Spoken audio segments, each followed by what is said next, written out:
When you talk about religion, we are talking about a different thing from spirituality. Africans are spiritual, and that spirituality is not unique to African peoples. Other peoples are spiritual too.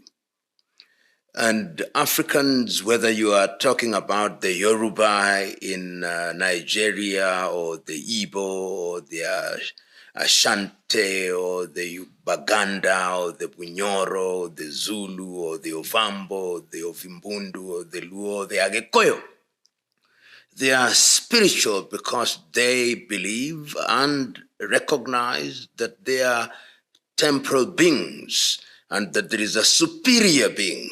That is spirituality, knowing that as a mortal being, you have limitations and that there is an immanent creator. That is to be contradistinguished from religion. What the colonizers brought was religion, spirituality packaged in man-made forms. And that is why, therefore, you have things like Roman Catholic.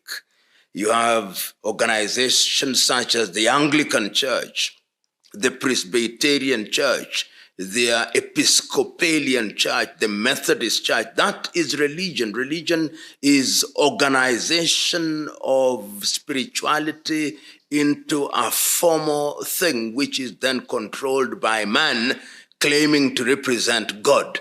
Africans are therefore spiritual. And I do not want the word spirituality to be used as if it were a synonym of religion.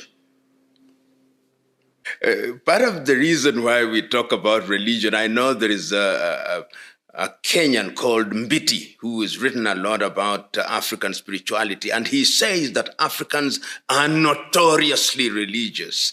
And that to me is a misconception. It is not uniquely Africa. If you go to other civilizations, go to the Hindus, and you read Hindu epics such as the Mahabharata or the Ramayana, you see how spiritual they are. If you go to the Jews and you go to the Talmuds and you look at the history of Judaism, and if you go to the Arabs and see the Quran and you read the Hadiths, you see spirituality.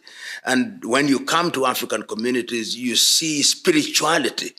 Who called it black magic? It is African religion and spirituality that other civilizations, particularly the whites and the Arabs, characterize as black magic. There is nothing black about it, and there is nothing magic about it. It is their way of communication with God. Every other civilization has dark powers, and those dark powers are the ones sometimes that are characterized as witchcraft. And if you want to know that these are known to all civilization, they have a word for it. Whenever you see that a society has a word for something, it means that they are familiar and that they practice that thing. So I don't want us to use the word black magic. If it is magic and witchcraft, let it just be witchcraft. And that is only so if you are speaking in English. If I were to be speaking in Chinyanja or Chichewa or Kihaya or Kizanaki, I would use different words. So let us sometimes also recognize very quickly that because we are defining ourselves in a foreign language, we carry the baggage of the use of those languages in a condescending manner. And part of the process of decolonizing African minds is to ensure that we are not yoked by words which are derogatory of the African peoples. It is true that when Christians embrace Christianity and Islam, and indeed any other peoples who have embraced religion, there have been extremes and cults have come about. And let me give you a historical context. What has happened in Shakahola is not something that is unique or without precedent. In 1978, there was the Georgetown, Guyana massacres, where 900 people thereabout died with the Reverend Jim Jones. That was an apocalyptic movement in Georgetown, Guyana.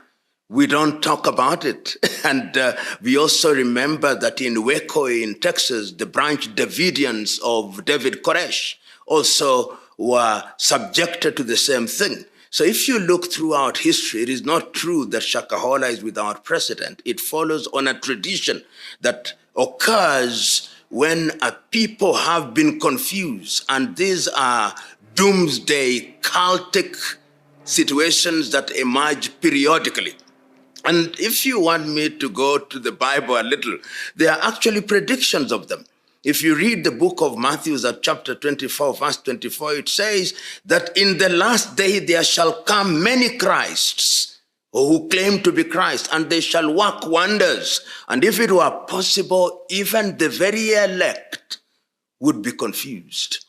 Because the human spirit and the human mind is always looking for solutions. And these cultic leaders are capable of confusing people and telling them that if you follow this path, then all your problems should be and will be solved. And history is replete with that. If you look at the Crusades in the Roman Catholic Church, you look at the Inquisitions in the churches, you look at all these religions, there have always been individuals who have succeeded in persuading fellow men that they enjoy extraordinary powers and that they are the pathway to eternal life. It is our duty, therefore, to educate the people. The people must be educated and the people must be independent, because one of the greatest maladies in human affairs is ignorance. The great German Dietrich Bonhoeffer said that one of the greatest things in human history is to have a people who are laboring under ignorance. They become impervious to reason, they are susceptible to manipulation, and history is replete with individuals who capitalize and use ignorance as a tool of manipulation. Shakahola is an example which is now unique to Kenya. Religion is a big business. That is a multi-billion-dollar industry. When that Jewish philosopher, some call him latter-day prophet Malcolm X, not Malcolm X, Karl Marx, when Karl Marx said that religion is an opiate for the poor, what it meant is that religion can be used to intoxicate individuals who are ignorant, individuals who have no hope, and create an environment where they can be subjected to abuse. And when they are subjected to abuse, those who are in control of their minds will invariably ask for material things. It is a wonder that those who want to take you to heaven, those who want you to starve to death, are themselves not starving to death. Those who are telling you that material things are not necessary, they tell you, keep your treasure in heaven where there are no moths and where there is no rust. But they themselves are accumulating those material things. Religion has become a big business, multi-billion-dollar business. And that is why you see these latter-day husband and wife formations, where the greatest thing that they preach about is tithes and offerings. And yet we know the context in which tithes and offerings were given even in the Judaistic tradition and in the early days of Christianity. And it is incumbent upon individuals to ensure that they shield themselves from such manipulators and such spiritual manipulators who promise heaven and deliver nothing. They are there. If you look at African spirituality, there is a lot of wisdom to be found. And I am a deliberate student of comparative religion. And I am convinced that the God of the Agikoyo is the same God that the Jews are worshiping. I'm convinced that the God of the Zulus is the same God that the Indians are worshiping. I'm convinced that the God of the Temne and the Mende is the same God that is being worshipped throughout. And he manifests himself in different ways and communicates with people in different ways. The only thing that happened is that the colonialists, when they came here, persuaded us that our God is no God. He persuaded us that our way of doing things is heathen. He persuaded us that their God was superior. He persuaded us that they are the ones who must create the Pope. They must create the cardinals. They must create the bishops. They must create the provosts. They must create the deacons.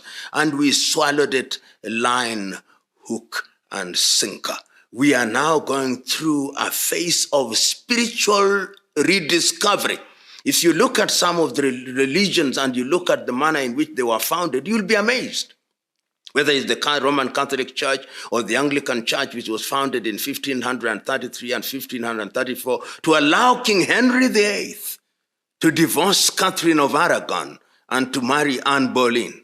So we know this history, and now that we are getting this enlightenment, one is saying that there is need to recognize that throughout the ages, God has communicated to his people through different peoples, including such as prophets recognized in the Jewish tradition, and I believe that even in the African tradition. And Africans have had that. In the Democratic Republic of Congo, we had Simon Kimbangu, who created the Kimbanguist movement. We had Donna Beatrice Kimpavita, who also created a religion, and we have had them throughout the ages.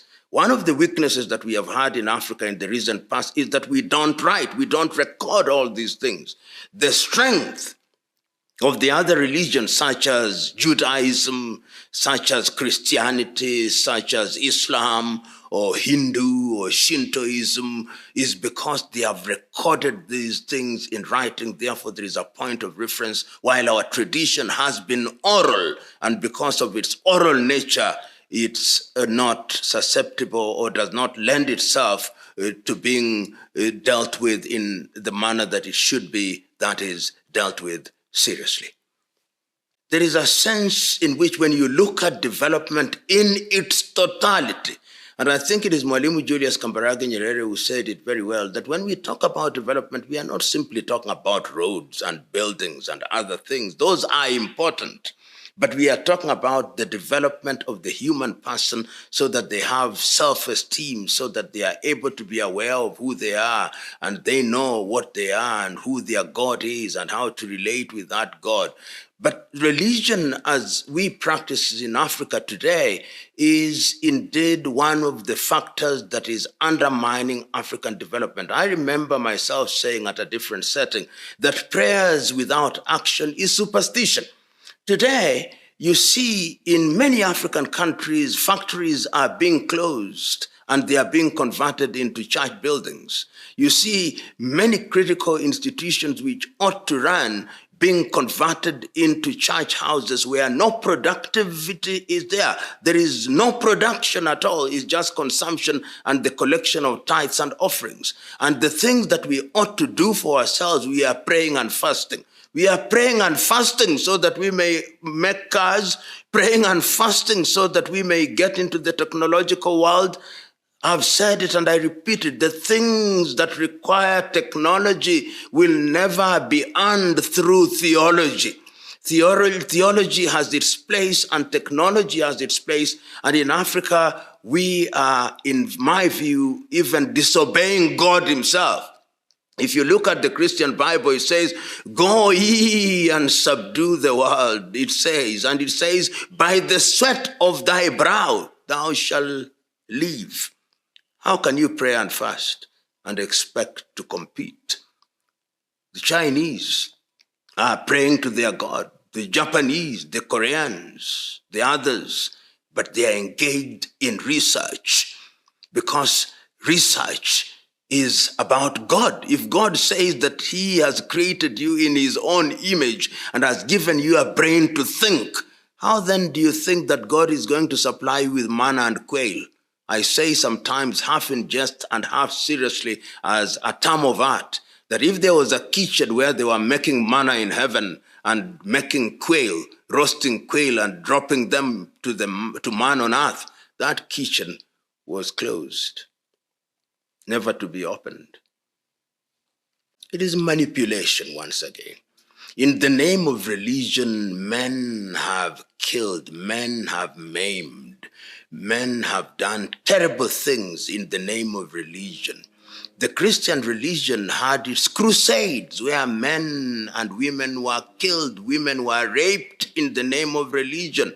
During the Inquisitions in Spanish, men were punished. Copernicus and others were excommunicated simply because they say the world was round rather than flat as it was believed in those days. In the name of religion, slavery had been instituted. The apartheid regime in South Africa was instituted by the Dutch Reformed Church with reference to the Bible. In the name of religion, Muslims have killed throughout the Maghreb. In the name of religion, we have seen both institutions and groups such as Al-Shabaab and Boko Haram, and we have seen the Taliban kill people in the name of religion.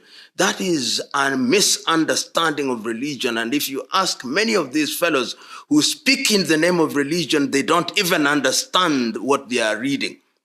They are manipulated. I remember at one time during the period when there was a fatwa against Salman Rushdie, one of the people who wanted to kill him was asked, have you ever read any of the books of Salman Rushdie? He said, I've never read them and I had not even heard of him. But why do you want to kill him? Because an imam has issued a fatwa.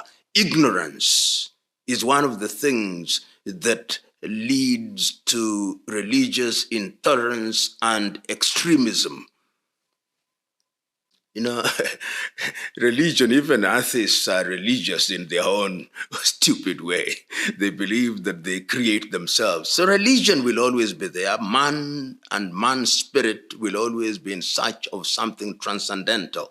It is organized religion that we are talking about. And I believe that the relationship between man and God is a very personal relationship. If one wants to participate through organized religion, we give them the freedom. That is why the constitutions in many countries of the world say freedom of conscience. You can choose to pray in your own bedroom. We will not interfere with you. If you think that you want to pray on Friday, that you are Muslim, so be it. If you think that you are Christian and you want to pray and worship on Sunday in a church, so be it. If you think you are a Jew and you want to go to the temple, so be it. If you think you are a Seventh-day Adventist and you want to worship on Saturday, so be it. If you belong to African tradition religion and you are from Dini ya Musambwa or Legio Maria, so be it. The only thing we are saying, don't commit a criminal offense. If you commit a criminal offense in the name of religion, then the laws of the land must be deployed to deal with you firmly and swiftly. The human mind is like land. It must be tilled and watered through reading and seeking information. Man must acquire information. The only antidote, the only vaccine that you can have against manipulation is acquisition of knowledge. If you exercise the ghost of ignorance, that is the beginning of personal development and the beginning of immunization from manipulation. But if you have no information, those with information will put it in your mind and they'll make you a robot to do as they will. Immunize yourself by acquiring knowledge, sound knowledge, positive knowledge, and there is no shortage. As one great philosopher once said, there is no end to the making of books, and the search of knowledge is a lifelong enterprise.